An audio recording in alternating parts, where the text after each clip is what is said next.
My name is Kelvin Julius Msuya. I'm a medical doctor from Tanzania. I work in a St. Thomas Health Center. I first got the privilege to know about MAC in the last IFFS conference, which was on 2016. My name is Dr. Pantaleo Roman Kavishe. I'm from Tanzania. My name is Nicholas Pasguni. I'm a specialist in obstetrics and gynecology, and I come from Tanzania. I work in a consultant hospital called Kilimanjaro Christian Medical Center. I'm Jonah Kisiamwa, a biomedical scientist from Ghana with the Fini Hospital and Fertility Center. I was selected by Ghana Association of Clinical Embryologists and Fertility Society of Ghana. Since this is the first batch to happen in India, I'm very privileged to be here because MAC African Embryology Training Program is really fruitful, giving us opportunities which you'd otherwise have difficulty getting to. In Tanzania, the situation of infertility has not been so good. First of all, I can say infertility is not given the attention it deserves. And it's like a taboo to the community when the couple seem not to have a child. So they tend to find themselves, in all areas through spiritual, means, trying to see if anything can happen, or even if they can have any good news, or, going to meet herbalists and all that for treatment and all that. So finally, before they even end up in a center, a lot might have gone wrong. If it had been seen earlier, treatment would have been easier for them to have handled. Our statistics back home show that most of the divorce rates being linked to the issues of infertility or childlessness. The other major challenge is the lack of awareness. Infertile couples coming in, if you ask them, they have never even heard about assisted reproductive technology. Things like intrauterine insemination, IVF, ICSI, these are not well known. Our patients are not informed about these issues. Infertility being as a problem that will affect both male and female, but in our country, traditionally people think that infertility affects only women. And women have been blamed that are the reason of infertility. We have seen so much of the intimate partner violence, we have seen so much of the domestic violence, we have seen so much of gender-based violence, just because of the belief that people are having towards infertility, the human resources. This is a very big challenge because to have a fully functioning fertility center, you need a trained personnel in terms of embryology, in terms of clinicians who will be stimulating patients before they undergo assisted reproductive technology. We have very few, if none at all, personnel who are trained specifically for infertility care. The cost is very high, and majority of our patients have been opting to go outside the country, which also again is a very huge challenge in terms of cost-wise. And the last challenge that I can say that is very important to be addressed is the issue of lack of already set policies and guidelines to guide the infertility practice in our country. To date, I can say we don't have any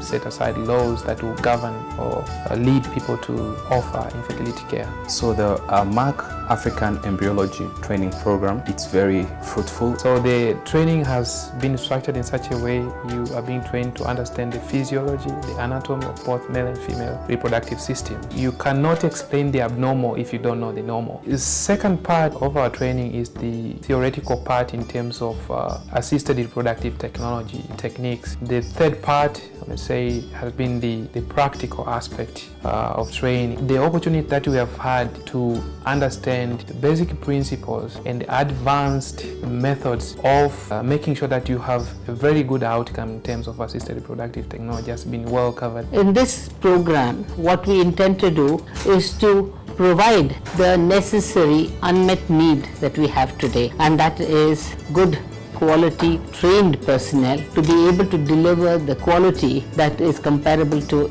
anywhere around the world. And important to note that this is hands-on training for scientists. We did this because we felt that this need has to be bridged in the community, because infrastructure can come up very quickly with the government. But what we need is trained personnel, both clinicians and embryologists. I would like to tell all my embryologists over here who are now on the verge of completing their 3 months course with us over here, and I'm sure by the smiles on their faces you know that they have been extremely happy, because a hungry mind needs knowledge, and once they get that knowledge, there is a smile on their face, and that says it all. That is the enthusiasm they have, and that is the enthusiasm I want them to go back to their countries, Tanzania and Ghana, and to be able to never give up and to be able to go and work.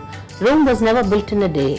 You may have a lot of obstacles, but the only way you will overcome is your grit and determination that's really going to make a success of IVF.